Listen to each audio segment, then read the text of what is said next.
ITBP के जवान, सेना के जवान, उन सबके साथ हिमालय की ऊंचाइयों में दिवाली मनाई। मैं हर बार जाता हूँ, लेकिन इस दिवाली का अनुभव कुछ और था। देश के 125 करोड़ देशवासियों ने जिस अनूठे अंदाज में यह दिवाली सेना के जवानों को समर्पित की, सुरक्षा बलों को समर्पित की, इसका असर वहाँ हर जवानों के चेहरे पर अभिव्यक्त होता था। वो भावनाओं से भरे भरे दिखते थे। और इतना ही नहीं, देशवासियों ने जो शुभकामनाएं संदेश भेजे, अपनी खुशियों में देश के सुरक्षा बलों को शामिल किया, एक अद्भुत रिस्पांस था। और लोगों ने सिर्फ संदेश भेजे ऐसा नहीं, मन से जुड़ गए थे। किसी ने कविता लिखी, किसी ने चित्र बनाए, किसी ने कार्टून बनाए, किसी ने वीडियो बनाए, यानी न जाने हर घर सेनानियों की जैसे चौकी बन गया था। और जब ये चिट्ठियां मैं देखता था तो मुझे भी बड़ा आश्चर्य हो रहा था कि कितनी कल्पकता है, कितनी भावनाएं भरी हैं। और उसी में से माय गॉव को विचार आया कि कुछ चुनिंदा चीजें निकाल करके उसकी एक कॉफी टेबल बुक बनाई जाए। काम चल रहा है। आप सबके योगदान से देश के सेना के जवानों की भावनाओं को, आप सबकी कल्पकता से देश के सुरक्षा बलों के प्रति आपका जो भाव विश्व है, वह इस ग्रंथ में संकलित होगा। सेना के एक जवान ने मुझे लिखा, प्रधानमंत्री जी, हम सैनिकों के लिए होली, दिवाली, हर त्योहार सरहद पर ही होता है। हर वक्त देश की हिफाजत में डूबे रहते हैं। हाँ, फिर भी त्योहारों के समय घर की याद आ ही जाती है। लेकिन सच कहूं, इस बार ऐसा नहीं लगा। ऐसा कतई फील नहीं हुआ कि त्योहार है और मैं घर नहीं हूं। ऐसा महसूस हुआ मानो हम भी 125 करोड़ भारतवासियों के साथ दिवाली मना रहे हैं। मेरे प्यारे देशवासियों, जो एहसास इस दिवाली, इस माहौल में जो अनुभूति हमारे देश के सुरक्षा बलों के बीच, जवानों के बीच जगा है, क्या ये सिर्फ कुछ मौकों पर ही सीमित रहना चाहिए? मेरी आपसे अपील है कि हम एक समाज के रूप में, राष्ट्र के रूप में अपना स्वभाव बनाएं, हमारी प्रकृति बनाएं।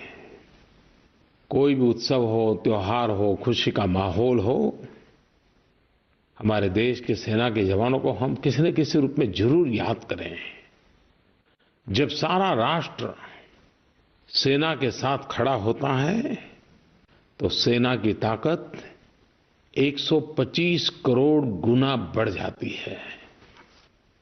कुछ समय पहले मुझे जम्मू कश्मीर से वहां के गांव के सारे प्रधान मिलने आए थे। जम्मू कश्मीर पंचायत कॉन्फ्रेंस के ये लोग थे। कश्मीर घाटी से अलग अलग गांवों से आए थे। करीब 40-50 प्रधान थे। काफी देर तक उनसे मुझे बातें करने का अवसर मिला। वे अपने गांव के विकास की कुछ बातें लेकर के आए थे, कुछ मांगे लेकर के आए थे। लेकिन जब बात का दौर चल पड़ा तो स्वाभाविक था, घाटी के हालात, कानून व्यवस्था, बच्चों का भविष्य, ये सारी बातें निकलना बड़ा स्वाभाविक था। और इतने प्यार से, इतने खुलेपन से गांव के इन प्रधानों ने बातें की, हर चीज मेरे दिल को छूने वाली थी। बातों बातों में कश्मीर में जो स्कूलें जलाई जाती थी उसकी भी चर्चा हुई।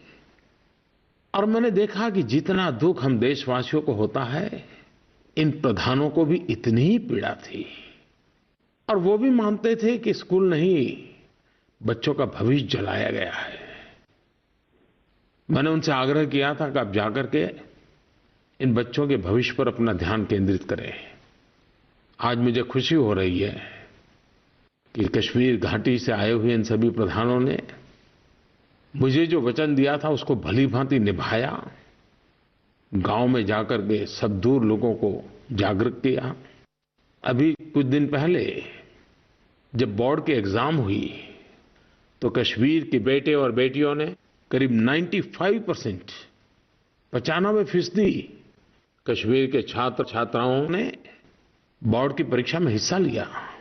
बोर्ड की परीक्षाओं में इतनी बड़ी तादाद में छात्रों का सम्मिलित होना इस बात की ओर इशारा करता है कि जम्मू कश्मीर के हमारे बच्चे उज्जवल भविष्य के लिए शिक्षा के माध्यम से विकास की नई ऊंचाइयों को पाने के लिए कृतसंकल्प है। उनके इस उत्साह के लिए मैं छात्रों को तो अभिनंदन करता हूं, लेकिन उनके माता पिता को, उनके परिजनों को, उनके शिक्षकों को और सभी ग्राम प्रधानों को भी हृदय से बहुत बहुत बधाई देता हूं। प्यारे भाइयों और बहनों, इस बार जब मैंने मन की बात के लिए लोगों के सुझाव मांगे तो मैं कह सकता हूं एक तरफा ही सबके सुझाव आए। सब कहते थे कि 500 और 1000 वाली नोटों पर और विस्तार से बातें करें।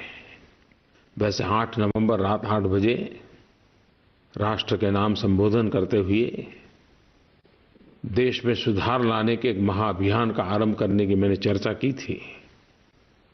जिस समय मैंने ये निर्णय किया था, आपके सामने प्रस्तुत रखा था, तब भी मैंने सबके सामने कहा था कि निर्णय सामान्य नहीं है, कठिनाइयों से भरा हुआ है, लेकिन निर्णय जितना महत्वपूर्ण है उतना ही उस निर्णय को लागू करना है। और मुझे ये भी अंदाज था कि हमारे सामान्य जीवन में अनेक प्रकार की नई नई कठिनाइयों को सामना करना पड़ेगा। और तब भी मैंने कहा था कि निर्णय इतना बड़ा है, इसके प्रभाव में से बाहर निकलने में 50 दिन तो लग ही जाएंगे और तब जाकर के नॉर्मल अवस्था की ओर हम कदम बढ़ा पाएंगे। 70 साल से जिस बीमारियों को हम झेल रहे हैं, उस बीमारियों से मुक्ति का अभियान सरल नहीं हो सकता है। आपकी कठिनाइयों को मैं भलीभांति समझ सकता हूं, लेकिन जब मैं आपका समर्थन देखता हूं, आपका सहयोग देखता हूं, आपको भ्रमित करने के लिए ढेर सारे प्रयास चल रहे हैं, उसके बावजूद भी कभी-कभी मन को विचलित करने वाली घटनाएं सामने आते हुए भी आपने सच्चाई के इस मार्ग को भलीभांति समझा है, देश हित की इस बात को भलीभांति आपने स्वीकार किया है। 500 और 1000 के नोट और इतना बड़ा देश, इतनी करेंसियों की भरमार, अरबों खरबों नोटें और ये निर्णय, पूरा विश्व बहुत बारीकाई से देख रहा है। हर कोई अर्थशास्त्री इसका बहुत एनालिसिस कर रहा है, मूल्यांकन कर रहा है। पूरा विश्व इस बात को देख रहा है कि हिंदुस्तान के 125 करोड़ देशवासी कठिनाइयां झेल करके भी सफलता प्राप्त करेंगे क्या? विश्व के मन में शायद प्रश्न चिन्ह हो सकता है। भारत को, भारत के 125 करोड़ देशवासियों के प्रति सिर्फ श्रद्धा ही श्रद्धा है, विश्वास ही विश्वास है कि 125 करोड़ देशवासी संकल्प पूर्ण करके ही रहेंगे और हमारा देश सोने की तरह हर प्रकार से तप करके, निखर करके निकलेगा। और उसका कारण इस देश का नागरिक है, उसका कारण आप है। इस सफलता का मार्ग भी आपके कारण ही संभव हुआ है। पूरे देश में केंद्र सरकार, राज्य सरकार, स्थानीय स्वराज संस्थाओं की सारी इकाइयां, 1,30,000 बैंक ब्रांच, लाखों बैंक कर्मचारी, 1.5 लाख से ज्यादा पोस्ट ऑफिस, 1 लाख से ज्यादा बैंक मित्र दिन रात इस काम में जुटे हुए हैं। समर्पित भाव से जुटे हुए हैं। भांति भांति के तनाव के बीच ये सभी लोग बहुत ही शांत चित्त रूप से इसे देश सेवा का एक यज्ञ मान करके, एक महान परिवर्तन का प्रयास मान करके कार्यरत है। सुबह शुरू करते हैं, रात कब पूरा होगा पता तक नहीं रहता है, लेकिन सब कर रहे हैं। और उसी का कारण है कि भारत इसमें सफल होगा, ये स्पष्ट दिखाई दे आ रहा है। और मैंने देखा है कि इतनी कठिनाई के बीच बैंक के, पोस्ट ऑफिस के सभी लोग काम कर रहे हैं। और जब मानवता के मुद्दे की बात आ जाए तो वो 2 कदम आगे दिखाई देते हैं। किसी ने मुझे कहा कि खंडवा में एक बुजुर्ग इंसान को एक्सीडेंट हो गया, अचानक पैसों की जरूरत पड़ गई। वहां स्थानीय बैंक के कर्मचारी के ध्यान में आया और मुझे ये जानकर के खुशी हुई कि खुद जाकर के उनके घर उस बुजुर्ग को उन्होंने पैसे पहुंचाए ताकि इलाज में मदद हो जाए। ऐसे तो अनगिनत किस्से हर दिन टीवी में, मीडिया में, अखबारों में, बातचीत में सामने आते हैं। इस महायज्ञ के अंदर परिश्रम करने वाले, पुरुषार्थ करने वाले इन सभी साथियों का भी मैं हृदय से धन्यवाद करता हूं। शक्ति की पहचान तो तब होती है जब कसौटी से पार उतरते हैं। मुझे बराबर याद है जब प्रधानमंत्री के द्वारा जनधन योजना का अभियान चल रहा था और बैंक के कर्मचारियों ने जिस प्रकार से उसको अपने कंधे पर उठाया था और जो काम 70 साल में नहीं हुआ था उन्होंने करके दिखाया था, उनके सामर्थ्य का परिचय हुआ। आज फिर एक बार उस चुनौती को उन्होंने लिया है और मुझे विश्वास है कि 125 करोड़ देशवासियों का संकल्प, सबका सामूहिक पुरुषार्थ इस राष्ट्र को एक नई ताकत बना करके प्रशस्त करेगा। लेकिन बुराइयां इतनी फैली हुई है कि आज भी कुछ लोगों की बुराइयों की आदत जाती नहीं है। अभी भी कुछ लोगों को लगता है कि ये भ्रष्टाचार के पैसे, ये काले धन, ये बेहिसाबी पैसे, ये बेनामी पैसे, कोई न कोई रास्ता खोज करके व्यवस्था में फिर से ला दूं। वो अपने पैसे बचाने के फिराक में गैर कानूनी रास्ते ढूंढ रहे हैं। दुख की बात यह है कि इसमें भी उन्होंने गरीबों का उपयोग करने का रास्ता चुनने का पसंद किया है। गरीबों को भ्रमित कर, लालच या प्रलोभन की बातें करके, उनके खातों में पैसे डाल करके या उनसे कोई काम करवा करके पैसे बचाने की कुछ लोग कोशिश कर रहे हैं। मैं ऐसे लोगों से आज कहना चाहता हूं, सुधरना न सुधरना आपकी मर्जी, कानून का पालन करना न करना आपकी मर्जी, वो कानून देखेगा क्या करना। लेकिन मेहरबानी करके आप गरीबों की जिंदगी के साथ मत खेलिए। आप ऐसा कुछ न करें कि रिकॉर्ड पर गरीब का नाम आ जाए और बाद में जब जांच हो तब मेरा प्यारा गरीब आपके पाप के कारण मुसीबत में फंस जाए। और बेनामी संपत्ति का इतना कठोर कानून बना है जो इसमें लागू हो रहा है, कितनी कठिनाई आएगी। और सरकार नहीं चाहती है कि हमारे देशवासियों को कोई कठिनाई आए।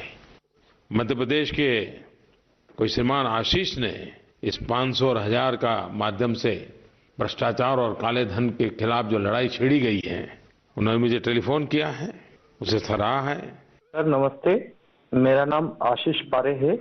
मैं ग्राम सिराली, तहसील सिराली, जिला हरदा, मध्य प्रदेश का एक आम नागरिक हूं। आपके द्वारा जो मुद्रा 1500 के नोट बंद किए गए हैं, यह बहुत ही सराहनीय है। मैं चाहता हूं कि मन की बात में कई उदाहरण लोगों को बताइए कि लोगों ने असुविधा सहन कर होने के बावजूद भी उन्होंने राष्ट्र उन्नति के लिए यह कड़ा कदम के लिए स्वागत किया है, जिससे लोग एक तरह से उत्साहवर्धित होंगे। और राष्ट्र निर्माण के लिए कैशलेस प्रणाली बहुत आवश्यक है और मैं पूरे देश के साथ हूं और मैं बहुत खुश हूं कि आपने 1500 के नोट बंद करा दिए।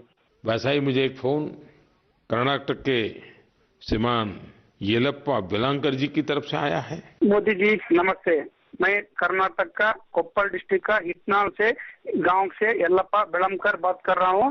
आपको मन से मैं धन्यवाद करना चाहता हूं, क्योंकि आपने कहा था कि अच्छे दिन आएंगे, लेकिन किसी ने भी नहीं सोचा कि ऐसा बड़ा कदम आप उठाएंगे। 500 का और 1000 का नोट ये सब दे करके काला धन और भ्रष्टाचारियों को सबक सिखाया। हर एक भारत के नागरिक को इससे अच्छे दिन कभी नहीं आएंगे। इसी के लिए मैं आपको मन पूर्ण धन्यवाद करना चाहता हूँ। कुछ बातें मीडिया के माध्यम से, लोगों के माध्यम से, सरकारी सूत्रों के माध्यम से जानने को मिलती है तो काम करने का उत्साह भी बहुत बढ़ जाता है। इतना आनंद होता है, इतना गर्व होता है कि मेरे देश में सामान्य मानवी का क्या अद्भुत सामर्थ्य है।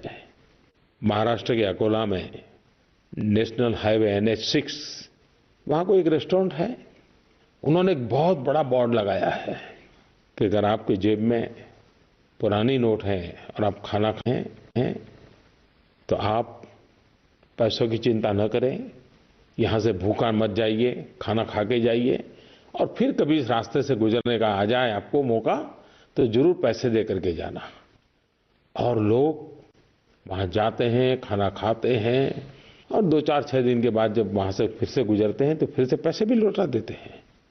ये है मेरे देश की ताकत, जिसमें सेवा भाव, त्याग भाव भी है और प्रामाणिकता भी है।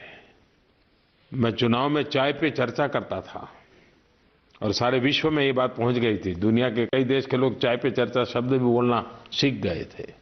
लेकिन मुझे पता नहीं कि चाय पे चर्चा में शादी भी होती है। मुझे पता चला कि 17 नवंबर को सूरत में एक ऐसी शादी हुई जो शादी चाय पे चर्चा के साथ हुई। गुजरात में सूरत में एक बेटी ने अपने यहाँ शादी में जो लोग आए उनको सिर्फ चाय पिलाई और कोई जलसा नहीं किया, न खाने का कार्यक्रम, कुछ नहीं, क्योंकि नोटबंदी के कारण कुछ कठिनाई आई थी पैसों की। बारातियों ने भी उसे इतना ही सम्मान माना। सूरत के भरत मारू और दक्षा परमार, उन्होंने अपनी शादी के माध्यम से भ्रष्टाचार के खिलाफ, काले धन के खिलाफ ये जो लड़ाई चल रही है उसमें जो योगदान किया है ये अपने आप में प्रेरक है। नवपरिणीत भरत और दक्षा को मैं बहुत बहुत आशीर्वाद भी देता हूं और शादी के मौके को भी इस महान यज्ञ में परिवर्तित करके एक नए अवसर में पलट देने के लिए बहुत बहुत बधाई देता हूं। और जब ऐसे संकट आते हैं लोग रास्ते भी बढ़िया खोज लेते हैं। मैंने एक बार टीवी न्यूज में देखा, रात देर से आया था तो देख रहा था, असम में ढेकियाजुली करके एक छोटा सा गांव है। टी वर्कर रहते हैं और टी वर्कर को साप्ताहिक रूप से पैसे मिलते हैं।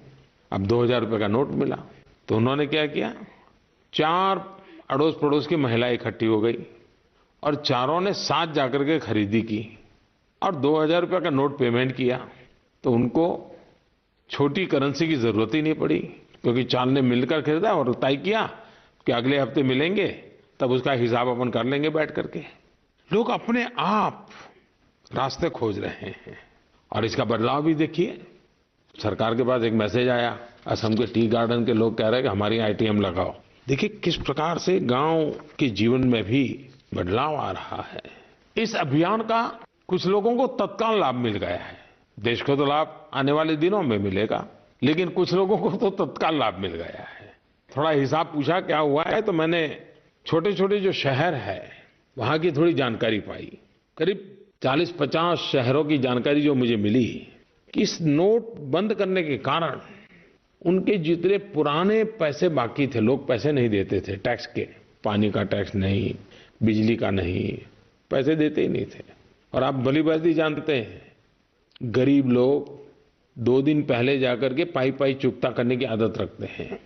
ये जो बड़े लोग होते हैं ना, जिनकी पहुंच होती है, जिनको पता है कि कभी भी उनको कोई पूछने वाला नहीं है, वही पैसे नहीं देते हैं और इसके लिए काफी बकाया रहता है। हर म्युनिसिपैलिटी को टैक्स का मुश्किल से 50% आता है। लेकिन इस बार 8 तारीख के इस निर्णय के कारण सब लोग अपनी पुरानी नोटें जमा कराने के लिए दौड़ गए। 47 शहरी इकाइयों में पिछले साल इस समय करीब 3-3.5 हजार करोड़ रुपए का टैक्स आया था। आपको जानकर के आश्चर्य होगा, आनंद भी होगा, इस एक सप्ताह में उनको 13,000 करोड़ रुपए जमा हो गया। कहां 3 साढ़े 3 हजार और कहां 13,000, और वो भी सामने से आकर के। अब उन म्युनिसिपैलिटियों में 4 गुना ये पैसा आ गया तो स्वाभाविक है गरीब बस्तियों में गटर की व्यवस्था होगी, पानी की व्यवस्था होगी, आंगनवाड़ी की व्यवस्था होगी। ऐसे तो कई उदाहरण मिल रहे हैं कि जिसमें इसका सीधा सीधा लाभ भी नजर आने लगा है। भाइयों बहनों, हमारा गांव, हमारा किसान, ये हमारे देश की अर्थव्यवस्था की एक मजबूत धुरी है। एक तरफ अर्थव्यवस्था के इस नए बदलाव के कारण कठिनाइयों के बीच हर कोई नागरिक अपने आप को एडजस्ट कर रहा है, लेकिन मैं मेरे देश के किसानों का आज विशेष रूप से अभिनंदन करना चाहता हूं। अभी मैं इस फसल की बुआई के आंकड़े ले रहा था, मुझे खुशी हुई, चाहे गेहूं हो, चाहे दलहन हो, चाहे तिलहन हो। नवंबर की 20 तारीख तक का मेरे पास हिसाब था, पिछले वर्ष की तुलना में काफी मात्रा में बुआई बढ़ी है। कठिनाइयों के बीच भी किसान ने रास्ते खोजे हैं। सरकार ने भी कई महत्वपूर्ण निर्णय किए हैं जिसमें किसानों को और गांव को प्राथमिकता दी है। उसके बाद भी कठिनाइयां तो है, लेकिन मुझे विश्वास है कि जो किसान हमारी हर कठिनाइयां, प्राकृतिक कठिनाइयां हो, उसको झेलते हुए भी हमेशा डट करके खड़ा रहता है। इस समय भी वो डट करके खड़ा है। हमारे देश के छोटे व्यापारी वे रोजगार भी देते हैं, आर्थिक गतिविधि भी बढ़ाते हैं। पिछले बजट में हमने एक महत्वपूर्ण निर्णय किया था, बड़े बड़े मॉल की तरह गांव के छोटे छोटे दुकानदार भी अब 24 घंटा अपना व्यापार कर सकते हैं, कोई कानून उनको रोकेगा नहीं। क्योंकि मेरा मत था, बड़े बड़े मॉल को 24 घंटे मिलते हैं तो गांव के गरीब दुकानदार को क्यों नहीं मिलना चाहिए। मुद्रा योजना से उनको लोन देने की दिशा में काफी इनिशिएटिव लिए, लाखों करोड़ों रुपए मुद्रा योजना से ऐसे छोटे छोटे लोगों को दिए, क्योंकि ये छोटा कारोबार करोड़ों की तादाद में लोग करते हैं और अरबों खरबों रुपयों के व्यापार को गति देते हैं। लेकिन इस निर्णय के कारण उनको भी कठिनाई होना स्वाभाविक था। लेकिन मैंने देखा है कि अब तो हमारे इन छोटे छोटे व्यापारी भी टेक्नोलॉजी के माध्यम से, मोबाइल ऐप के माध्यम से, मोबाइल बैंक के माध्यम से, क्रेडिट कार्ड के माध्यम से अपने अपने तरीके से ग्राहकों की सेवा कर रहे हैं, विश्वास के आधार पर भी कर रहे हैं। और मैं अपने छोटे व्यापारी भाइयों बहनों से कहना चाहता हूं कि मौका है, आप भी डिजिटल दुनिया में प्रवेश कर लीजिए। आप भी अपने मोबाइल फोन पर बैंकों की ऐप डाउनलोड कर दीजिए। आप भी क्रेडिट कार्ड के लिए पॉश मशीन रख लीजिए। आप भी बिना नोट कैसे व्यापार हो सकता है सीख लीजिए। आप देखिए, बड़े बड़े मॉल टेक्नोलॉजी के माध्यम से अपने व्यापार को जिस प्रकार से बढ़ाते हैं, एक छोटा व्यापारी भी इस सामान्य यूजर फ्रेंडली टेक्नोलॉजी से अपना व्यापार बढ़ा सकता है। बिगड़ने का तो सवाल ही नहीं उठता है, बढ़ाने का अवसर। मैं आपको निमंत्रण देता हूं कि कैशलेस सोसाइटी बनाने में आप बहुत बड़ा योगदान दे सकते हैं। आप अपने व्यापार को बढ़ाने में मोबाइल फोन पर पूरा बैंकिंग व्यवस्था खड़ी कर सकते हैं। और आज नोटों के सिवाय अनेक रास्ते हैं जिससे हम कारोबार चला सकते हैं। टेक्नोलॉजिकल रास्ते हैं, सेफ है, सिक्योर है और त्वरित है। मैं चाहूंगा कि आप सिर्फ इस अभियान को सफल करने के लिए मदद करें, इतना नहीं, आप बदलाव का भी नेतृत्व करें। और मुझे विश्वास है आप बदलाव का नेतृत्व कर सकते हैं। आप पूरे गांव के कारोबार में ये टेक्नोलॉजी के आधार पर काम कर सकते हैं, मेरा विश्वास है। मैं मजदूर भाइयों बहनों को भी कहना चाहता हूं, आपका बहुत शोषण हुआ है। कागज पे एक पगार होता है और जब हाथ में दिया जाता है तब दूसरा होता है। कभी पगार पूरा मिलता है तो बाहर कोई खड़ा होता है, उसको कट देना पड़ता है। और मजदूर मजबूरन इस शोषण को जीवन का हिस्सा बना देता है। इस नई व्यवस्था से हम चाहते हैं कि आपका बैंक में खाता हो, आपके पगार के पैसे आपके बैंक में जमा हो, ताकि मिनिमम वेजेज का पालन हो, आपको पूरा पैसा मिले, कोई कट न करे, आपका शोषण न हो। और एक बार आपके बैंक खाते में पैसे आ गए तो आप भी तो छोटे से मोबाइल फोन पर, कोई बड़ा स्मार्टफोन की जरूरत नहीं है। आजकल तो आपका मोबाइल फोन भी ई बटुए का काम करता है। आप उसी मोबाइल फोन से अड़ोस पड़ोस की छोटी मोटी दुकान में जो भी खरीदना है खरीद भी सकते हैं, उसी से पैसे भी दे सकते हैं। इसलिए मैं मजदूर भाइयों बहनों को इस योजना में भागीदार बनने के लिए विशेष आग्रह करता हूं, क्योंकि आखिरकार इतना बड़ा मैंने निर्णय देश के गरीब के लिए, किसान के लिए, मजदूर के लिए, वंचित के लिए, पीड़ित के लिए लिया है। उसका बेनिफिट उसको मिलना चाहिए। आज मैं विशेष रूप से युवक मित्रों से बात करना चाहता हूं। हम दुनिया में गाजे बाजे के साथ कहते हैं कि भारत ऐसा देश है कि जिसके पास 65% जनसंख्या 35 साल से कम उम्र की है। आप मेरे देश के युवा और युवतियां, मैं जानता हूं मेरा निर्णय तो आपको पसंद आया है। मैं ये भी जानता हूं कि आप इस निर्णय का समर्थन करते हैं। मैं ये भी जानता हूं कि आप इस बात को सकारात्मक रूप से आगे बढ़ाने के लिए बहुत योगदान भी करते हैं। लेकिन दोस्तों, आप मेरे सच्चे सिपाही हो, आप मेरे सच्चे साथी हो। मां भारती की सेवा करने का एक अद्भुत मौका हमारे सामने आया है। देश को आर्थिक ऊंचाइयों पर ले जाने का अवसर आया है। मेरे नौजवानों, आप मेरी मदद कर सकते हो क्या? मुझे साथ दोगे इतने से बात बनने वाली नहीं है। जितना आज की दुनिया का अनुभव आपको है, पुरानी पीढ़ी को नहीं है।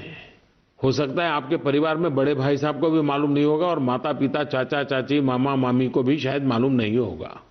आप ऐप क्या होती है वो जानते हो, ऑनलाइन बैंकिंग क्या होता है जानते हो, ऑनलाइन टिकट बुकिंग कैसे होता है आप जानते हो। आपके लिए चीजें बहुत सामान्य है और आप उपयोग भी करते हो। लेकिन आज देश जिस महान कार्य को करना चाहता है, हमारा सपना है कैशलेस सोसाइटी। ये ठीक है कि 100% कैशलेस सोसाइटी संभव नहीं होती है, लेकिन क्यों न भारत लेस कैश सोसाइटी की तो शुरुआत करें। एक बार अगर आज हम लेस कैश सोसाइटी की शुरुआत करेंगे तो कैशलेस सोसाइटी का मंजिल दूर नहीं होगी। और मुझे इसमें आपकी फिजिकल मदद चाहिए, खुद का समय चाहिए, खुद का संकल्प चाहिए। और आप मुझे कभी निराश नहीं, मुझे विश्वास है, क्योंकि हम सब हिंदुस्तान के गरीब की जिंदगी बदलने की इच्छा रखने वाले लोग हैं। आप जानते हैं, कैशलेस सोसाइटी के लिए, डिजिटल बैंकिंग के लिए या मोबाइल बैंकिंग के लिए आज कितने सारे अवसर हैं। हर बैंक ऑनलाइन सुविधा देता है। हिंदुस्तान की हर एक बैंक की अपनी मोबाइल ऐप है। हर बैंक का अपना वॉलेट है। वॉलेट का सीधा सीधा मतलब है ई बटुआ। कई तरह के कार्ड उपलब्ध हैं।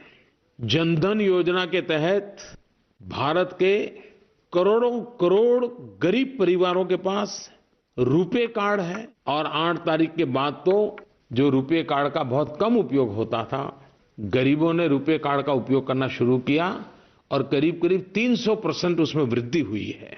जैसे मोबाइल फोन में प्रीपेड कार्ड आता है, वैसा बैंकों में भी पैसा खर्च करने के लिए प्रीपेड कार्ड मिलता है। एक बढ़िया प्लेटफॉर्म है कारोबार करने के लिए यूपीआई, जिससे आप खरीदी भी कर सकते हैं, पैसे भी भेज सकते हैं, पैसे ले भी सकते हैं। और ये काम इतना सिंपल है जितना कि आप व्हाट्सएप भेजते हैं। कुछ भी न पढ़ा लिखा व्यक्ति होगा, उसको भी आज व्हाट्सएप कैसे भेजना आता है, फॉरवर्ड कैसे करना आता है।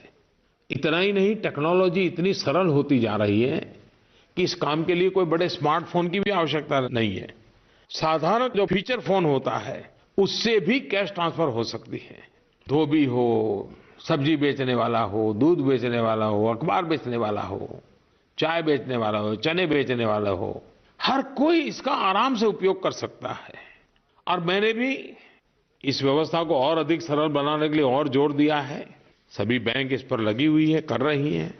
और अब तो हमने ये ऑनलाइन सरचार्ज का भी खर्चा आता था, वो भी कैंसिल कर दिया। और भी इस प्रकार के कार्ड वगैरह का जो खर्चा आता है, आपने देखा होगा पिछले 2-4 दिन में अखबारों में, सारे खर्चे खत्म कर दिए ताकि कैशलेस सोसाइटी की मूवमेंट को बल मिले। मेरे नौजवान दोस्तों, ये सब होने के बाद भी एक पूरी पीढ़ी ऐसी है कि जो इससे अपरिचित है।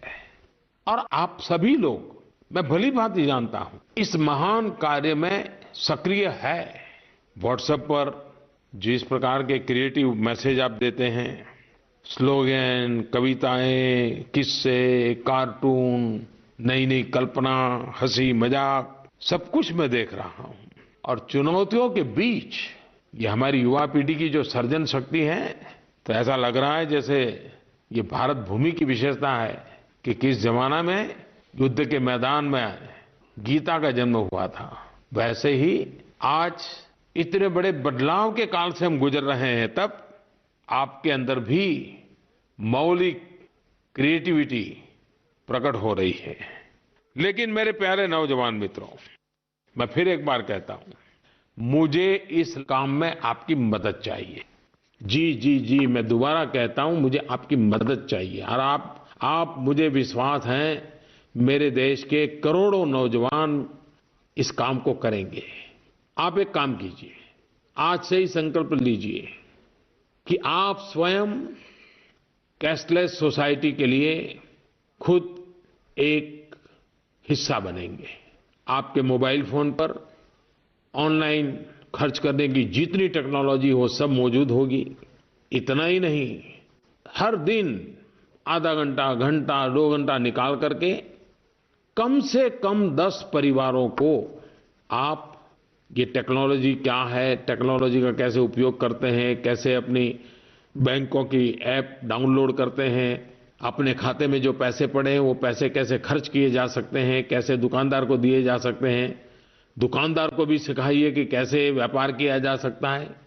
आप स्वेच्छा से इस कैशलेस सोसाइटी, इन नोटों के चक्कर से बाहर लाने का महाअभियान, देश को भ्रष्टाचार मुक्त करने का अभियान, काला धन से मुक्ति दिलाने का अभियान, लोगों को कठिनाइयों, समस्याओं से मुक्त करने का अभियान, इसका नेतृत्व करना है आपको। एक बार लोगों को रुपये कार्ड का उपयोग कैसे हो, ये आप सिखा देंगे तो गरीब आपको आशीर्वाद देगा। सामान्य नागरिक को ये व्यवस्थाएं सिखा दोगे तो उसको तो शायद सारी चिंताओं से मुक्ति मिल जाएगी। और ये काम अगर हिंदुस्तान के सारे नौजवान लग जाएं, मैं नहीं मानता हूं ज्यादा समय लगेगा। 1 महीने के भीतर भीतर हम विश्व के अंदर एक नए आधुनिक हिंदुस्तान के रूप में खड़े हो सकते हैं। और ये काम आप अपने मोबाइल फोन के जरिए कर सकते हो। रोज 10 घरों में जाकर के कर सकते हो, रोज 10 घरों को इसमें जोड़ करके कर सकते हो। मैं आपको निमंत्रण देता हूं, आइए। सिर्फ समर्थन नहीं, हम इस परिवर्तन के सेनानी बने और परिवर्तन लेके ही रहेंगे।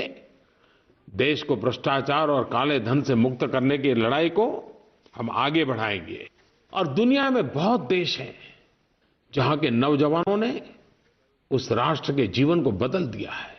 और ये बात माननी पड़ेगी, जो बदलाव लाता है वो नौजवान लाता है, क्रांति करता है वो युवा करता है। केन्या, उसने बिड़ा उठाया, M-पैसा ऐसी एक मोबाइल व्यवस्था खड़ी की, टेक्नोलॉजी का उपयोग किया, M-पैसा नाम रखा। और आज करीब करीब अफ्रीका के इस इलाके में, केन्या में, पूरा कारोबार इस पर शिफ्ट होने की तैयारी में आ गया है। एक बड़ी क्रांति की है इस देश ने। मेरे नौजवानों, मैं फिर एक बार बड़े आग्रह से आपको कहता हूं कि आप इस अभियान को आगे बढ़ाइए। हर school, college, university, NCC, NSS सामूहिक रूप से, व्यक्तिगत रूप से इस काम को करने के लिए मैं आपको निमंत्रण देता हूं। हम इस बात को आगे बढ़ाएं। देश की उत्तम सेवा करने का हमें अवसर मिला है, मौका गंवाना नहीं है। प्यारे भाइयों बहनों, हमारे देश के एक महान कवि श्रीमान हरिवंश राय बच्चन जी का आज जन्म जयंती का दिन है। और आज हरिवंश राय जी के जन्मदिन पर श्रीमान अमिताभ बच्चन जी ने स्वच्छता अभियान के लिए एक नारा दिया है। आपने देखा होगा, इस सदी के सर्वाधिक लोकप्रिय कलाकार अमिताभ जी स्वच्छता के अभियान को बहुत जी जान से आगे बढ़ा रहे हैं। जैसे लग रहा है कि स्वच्छता का विषय उनके रग रग में फैल गया है। और तभी तो अपने पिताजी की जन्म जयंती पर भी उनको स्वच्छता का ही काम याद आया। उन्होंने लिखा है कि हरिवंश राय जी की एक कविता है और उसकी एक पंक्ति उन्होंने लिखी है, मिट्टी का तन मस्ती का मन क्षण भर जीवन मेरा परिचय। हरिवंश राय जी इसके माध्यम से अपना परिचय दिया करते थे, मिट्टी का तन मस्ती का मन क्षण भर जीवन मेरा परिचय। तो उनके सुपुत्र श्रीमान अमिताभ जी ने, जिसकी रगों में स्वच्छता का मिशन दौड़ रहा है, उन्होंने मुझे लिख करके भेजा है, हरिवंश राय जी की कविता का उपयोग करते हुए, स्वच्छ तन स्वच्छ मन स्वच्छ भारत मेरा परिचय।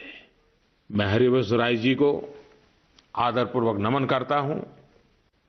श्रीमान अमिताभ जी को भी मन की बात में इस प्रकार से जुड़ने के लिए और स्वच्छता के काम को आगे बढ़ाने के लिए भी धन्यवाद करता हूं। मेरे प्यारे देशवासियों, अब तो मन की बात के माध्यम से आपके विचार, आपकी भावनाएं, आपके पत्रों के माध्यम से माईगॉव पर, नरेंद्र मोदी ऐप पर लगातार मुझे आपको जोड़ करके रखती है।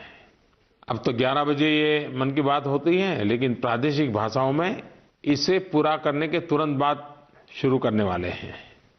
मैं आकाशवाणी का आभारी हूं, ये नया उन्होंने जो इनिशिएटिव लिया है, ताकि जहां पर हिंदी भाषा प्रचलित नहीं है, वहां के भी मेरे देशवासियों को जरूर इससे जुड़ने का अवसर मिलेगा। आप सबका बहुत बहुत धन्यवाद।